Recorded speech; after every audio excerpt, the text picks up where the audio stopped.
Thank you.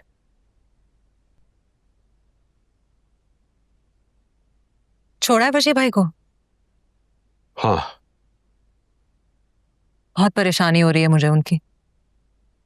इस हाल में उनको अकेला भेज दिया। मजबूरी ना होती ना तो इस तरह अकेले नहीं जाने देता मैं उन्हें।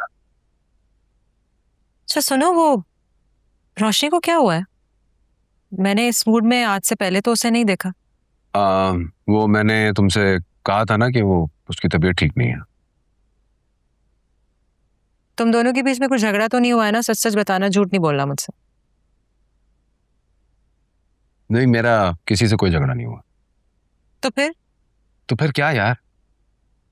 अच्छा ठीक है, मैं खुद उससे पूछ लूंगी।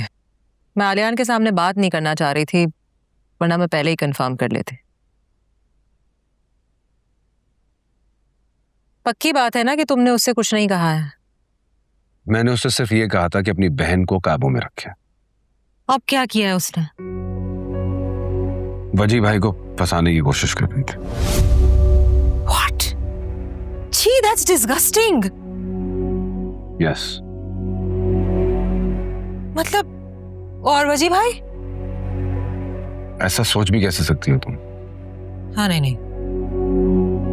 उनके सामने ड्रामे कर रही थी, टसवे बहाकर हमदर्दी हासिल करने की कोशिश कर रही थी। तो भाई ये लड़की कितना गिर सकती है।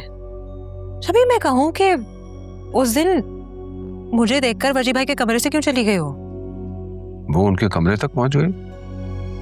अरे नहीं, वो साइम उनके कमरे में बैठा था ना, ताजियत के लिए गया था।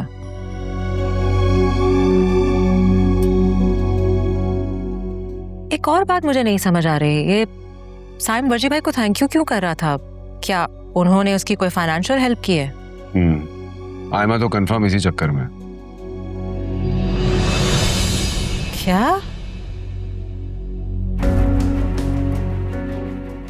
देखो, तुम्हें ना रोशनी से सोच समझ के बात करनी चाहिए थी। आखिर उसकी बहन है वो। उसकी बहन कितनी लालची है, दौलत की खातिर वो कुछ भी कर सकती है। अपने फरेब से वो किसी को भी फंसा सकती है अपनी मोहब्बत में। ये बात अगर रोशनी को पता चल जाए तो मैं वजी भाई जैसे मासूम और सादा इंसान को बचा सकूंगा। हाँ, शुक्र है कि वो यहाँ से चले गए हैं। उसूलन तो अब आयमा को भी यहाँ से निकालना होगा। पक्कार हमें रोशनी के बारे में सोचना होगा।